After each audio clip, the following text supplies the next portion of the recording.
안녕하세요. 해외 감동 사연 채널 감동극장입니다. 사연 소개해드리기 전에 1초만 시간 내주셔서 좋아요 버튼 한 번씩 부탁드릴게요. 그럼 사연 시작할게요. 자, 어느 사진이 한국인이 찍은 사진일까요? 한동안 SNS에 외국에서 한국인에게 사진을 부탁하면 이라는 제목의 글이 화제가 되었는데요. 이번 올림픽에서도 한국인들의 사진이 화제가 되었죠. 안녕하세요. 전 영국 글로벌 마케팅 회사에 다니고 있는 프레아라고 합니다. 2024년 여름은 여러모로 기억에 남을 만한 계절이었습니다. 지구온난화로 인해 전 세계적으로 수온이 상승하고 폭염이 지속되면서 모두가 더위에 지친 가운데 유럽은 그 어느 때보다 뜨거운 열기로 가득 찼습니다. 그 이유는 다름 아닌 유럽 전역에서 펼쳐진 대형 스포츠 대회들 덕분이었습니다. 특히 6월 15일부터 독일에서 개최된 UEFA 유로 2024 대회는 유럽 전체를 열광의 도가니로 몰아넣었습니다. 유로 2024의 열기가 식기도 전에 7월 말부터 8월 초까지 프랑스 파리에서 열린 파리 올림픽이 이어졌기 때문에 유럽은 연이어 뜨거운 스포츠 열기로 휩싸였던 것입니다. 한국도 축구 팬들이 많은 걸로 알고 있는데요. 유럽 축구 팬들에게 있어 UEFA 유로 대회는 단순한 축구 대회가 아닙니다. 이 대회는 유럽 국가 간의 자존심이 걸린 일종의 전쟁이라고 해도 과언이 아닙니다. 축구에 대한 유럽인들의 열정은 월드컵 못지않으며 그들의 열렬한 응원과 치열한 경기는 매번 전 세계의 이목을 집중시킵니다. 유로 대회는 FIFA가 주관하는 월드컵과 달리 UEFA가 주관하는 대회로 유럽 국가들만이 참가할 수 있는 특수한 대회입니다. 이러한 이유로 유럽 내에서는 월드컵에 비견될 만큼 중요한 대회로 여겨지며 유럽의 월드컵이라는 별칭을 얻었습니다. 이번 유로 2024 대회도 예외는 아니었습니다. 유럽 전역에서 수많은 축구 팬들이 독일로 모여들었고 그들은 경기장에서 직접 응원하며 자신들의 팀을 격려했습니다. 특히나 이탈리아와 잉글랜드 같은 전통의 강호들이 결승에서 맞붙는 장면은 전 세계 축구 팬들에게 큰 관심을 끌었습니다. 이 대회의 흥미로운 점은 바로 2021년의 기억을 떠올리게 한다는 것입니다. 원래 2020년에 개최되어야 했던 유로 대회가 코로나19 팬데믹으로 인해 1년 연기되었고 결국 2021년에 열리게 되었습니다. 당시 대회의 결승전은 영국 런던의 웸블리 스타디움에서 펼쳐졌으며 잉글랜드와 이탈리아가 맞붙었습니다. 잉글랜드 팬들에게 있어 그 대회는 잊을 수 없는 아픈 기억으로 남아 있습니다. 홈구장에서 열린 결승전에서 잉글랜드는 꿈에 그리던 우승컵을 눈앞에 두고도 결국 이탈리아에 패배하고 말았습니다. 특히나 승부차기에서의 패배는 잉글랜드 팬들에게 큰 충격으로 다가왔습니다. 이탈리아 입장에서는 극적인 역정극이었지만 잉글랜드 팬들에게는 트라우마로 남을 만큼 가슴 아픈 결과였습니다. 축구에 대한 이러한 열정은 잉글랜드뿐만 아니라 유럽 전역에서 찾아볼 수 있습니다. 유럽에서 축구는 단순한 스포츠가 아니라 하나의 문화이자 삶의 일부입니다. 잉글랜드에서는 오후 5시와 8시에 축구 경기가 열리는데 많은 회사들은 직원들이 오후 5시에 열리는 축구 경기를 보기 위해 일찍 퇴근하는 것을 용인합니다. 누구도 이를 문제 삼지 않으며 오히려 이러한 관습을 당연하게 여깁니다. 축구 경기를 관람하는 것은 유럽인들에게 매우 중요한 일상이기 때문입니다. 제가 다니는 다국적 글로벌 기업에도 영국인을 포함한 다양한 유럽 출신의 동료들이 많습니다. 그들과 함께 축구 경기를 관람하고 서로의 팀을 응원하는 것은 저에게도 큰 즐거움입니다. 저는 축구를 정말 좋아하지만 가끔씩 동료들이 자신들의 팀을 응원하는 모습을 보면 놀라움을 금치 못할 때가 있습니다. 그들의 응원 열기는 정말 광적이라고 할 수 있습니다. 때로는 이런 광적인 응원이 대체 무슨 의미가 있을까 생각하게 되지만 그들에게 축구는 단순한 스포츠를 넘어서는 의미를 지니고 있습니다. 마케팅 업계에서 일하다 보면 대형 스포츠 이벤트 시즌은 그야말로 전쟁터와 같다고 할 수 있습니다. 저는 이제 직장 생활 2년 차에 접어들어 더 정신없는 시즌을 보내고 있죠. 올해는 유럽 월드컵과 윈블던 테니스 챔피언십을 비롯해 프랑스에서 열린 다양한 스포츠 이벤트들 덕분에 정말 바쁜 나날을 보냈습니다. 특히 올해는 마케팅 캘린더가 더욱 세분화되어 있어 경기 결과에 따라 사람들의 소비 패턴이 크게 달라질 수 있었기 때문에 여러 경우의 수화 확률을 예상하여 전략을 세워야 했죠. 예를 들어 잉글랜드가 유로 대회에서 우승하는 날에는 소비자들의 충동적인 소비가 급증하는 경향이 있습니다. 그래서 이러한 결과를 분석하고 마케팅 전략을 세우는 것이 제 주요 업무 중 하나입니다. 영국에서는 축구뿐만 아니라 사이클, 조정, 육상, 수영 등에서도 강세를 보이기 때문에 각 경기의 일정을 미리 체크하고 이를 반영하는 것이 것이 중요했습니다. 제가 있는 회사는 다국적 기업이다 보니 자연스럽게 각국의 스포츠 강국에 대해 배우는 기회도 많습니다. 예를 들어 아시아 국가들은 확실히 유럽과는 다른 스포츠 종목에서 강세를 보이더라고요. 그러다 보니 다른 나라의 주력 종목에 대해 자연스럽게 궁금해지더군요. 그래서 제 동료 웨이에게 물어봤습니다. 웨이는 중국 출신의 남자 동료인데 중국에서는 다이빙, 역도, 탁구, 체조, 배드민턴, 그리고 사격이 6대 주력 종목이라고 설명해 주더군요. 웨이 씨는 이번 대회에서도 중국이 1위를 차지할 수 있을 거라며 자국에 대한 자부심을 드러냈습니다. 같은 팀에 있는 한국 출신의 재영 씨에게도 한국의 주력 종목에 대해 물어봤습니다. 재영 씨는 한국이 양궁, 유도, 태권도, 사격, 그리고 최근에는 펜싱에서도 강세를 보이고 있다고 했습니다. 그런데 이야기를 듣던 웨이 씨가 태권도가 한국의 종주국이긴 하지만 요즘은 예전만 못한 것 같고 펜싱은 아무래도 유럽이 더 잘하지 않냐고 되물었을 때 저는 뭔가 한국을 깔보는 것 같다는 느낌을 받았습니다. 재영 씨는 한국이 펜싱 종주국은 아니지만 최근에 펜싱 금메달을 따서 신흥 강국으로 주목받고 있다고 했습니다. 그래서 그 말을 듣고 저도 모르게 기분이 상했죠. 하지만 원래도 차분한 성격의 재영 씨는 사실 저도 대한민국이 펜싱 강국이라고 하는 게 어색하게 느껴지긴 했어요 라고 대답했습니다. 사실 저도 그런 생각을 하고 있었습니다. 그래도 저렇게 이야기하다니 지나치게 솔직한 게 아닌가 했죠. 틀린 생각도 아닌 게 펜싱 하면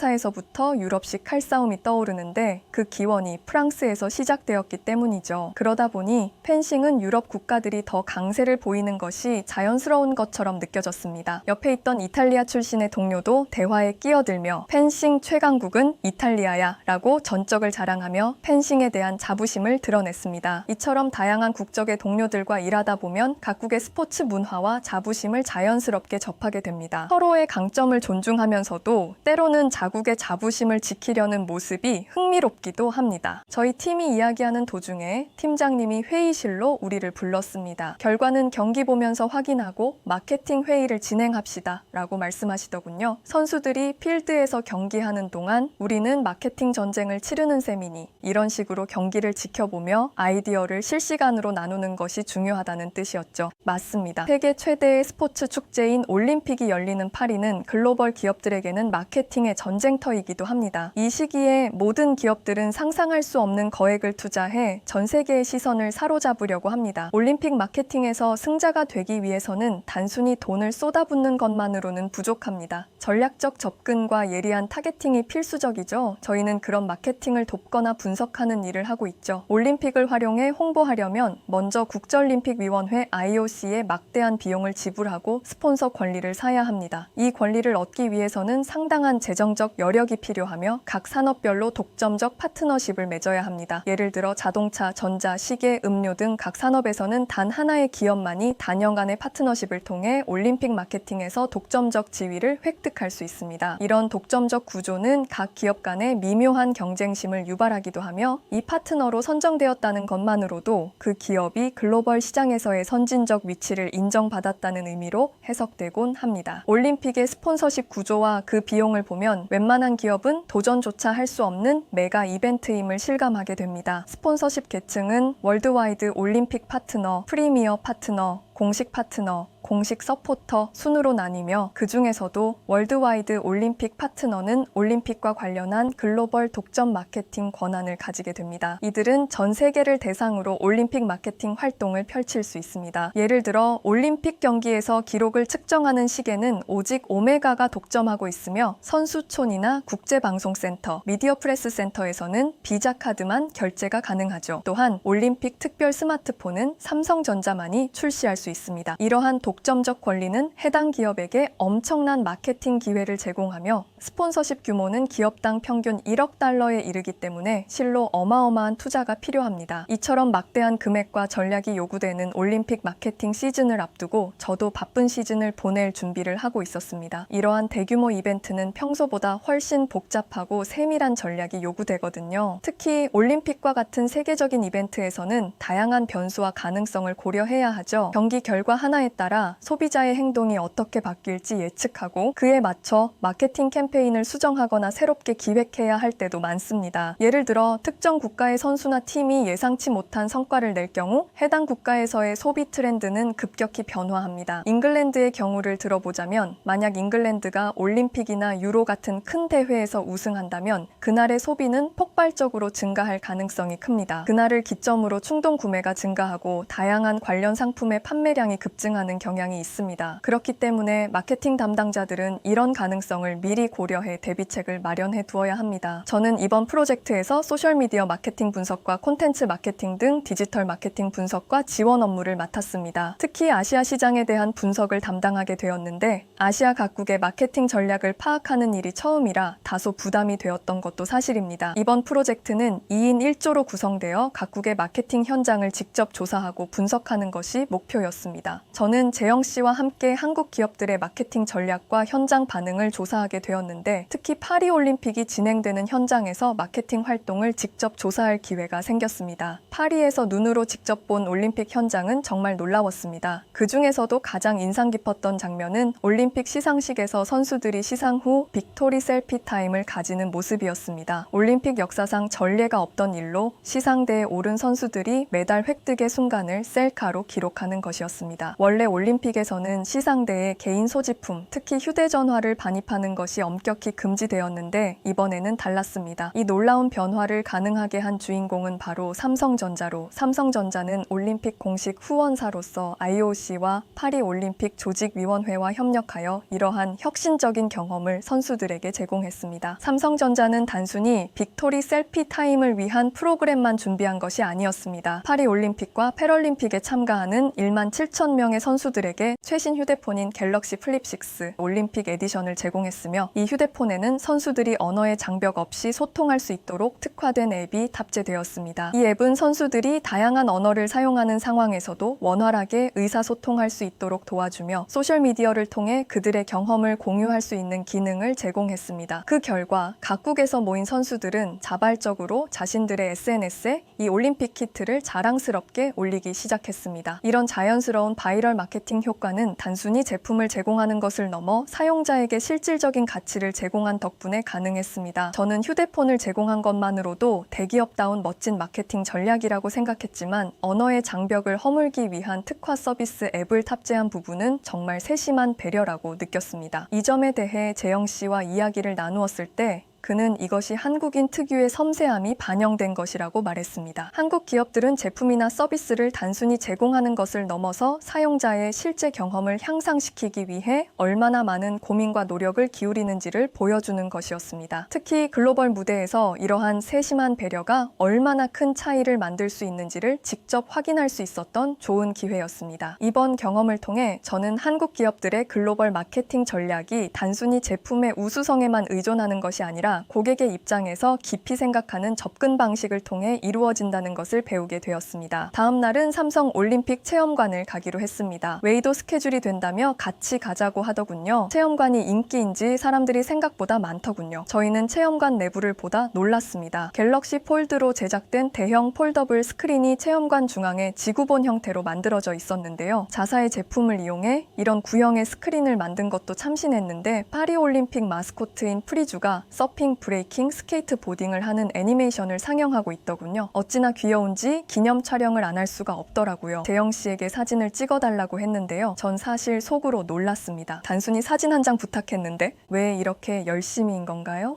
평소에 말도 많지 않고 미소 보이는 정도의 사람이라 열정적이라는 단어를 떠올리지 못했는데 어머나 다리를 구부려가며 제가 예쁘게 나오는 각도를 찾아 찍어주시더라고요. 결과물은 정말 마음에 들었습니다. 제가 재영 씨에게 어쩜 이리 사진을 잘 찍냐고 하자 자신은 잘 찍는 편도 아니라고 하며 20대 젊은 여자분들에게 부탁하면 진짜 인생샷 건진다고 이야기했습니다. 100이면 100 다 열과 성의를 다해 찍어줄 거라면서 말이죠. 수평과 구도 진짜 잘 맞추며 한 장도 아니고 아니고 최소 3장씩 파바바박 찍어준다면서 말이죠. 유럽은 현지 사람에게 부탁하면 보통 폰 들고 그냥 나르는 게 일상인데 한국에서는 남에게 사진을 부탁할 수 있다니 그 자체로도 신기합니다. 제가 너무 신기해하자 재영 씨는 사진 2개를 보여주며 어떤 게 한국인들이 찍은 사진인지 알 수 있겠냐며 물어보았습니다. 전 고민도 없이 고를 수 있었습니다. 4명의 선수가 뒷배경까지 모두 담겨 완벽한 각도로 나온 사진이 한국인들이 찍은 사진이죠. 제가 단번에 맞추자 재영 씨는 잘 맞췄다며 웃더군요. 어머, 웃는 모습이 너무 선해 보이고 멋있네요. 그러고 보니 재영 씨는 외모에 신경을 안 쓰는 듯 하면서도 항상 단정하고 깔끔한 외모였습니다. 그에 반해 웨이는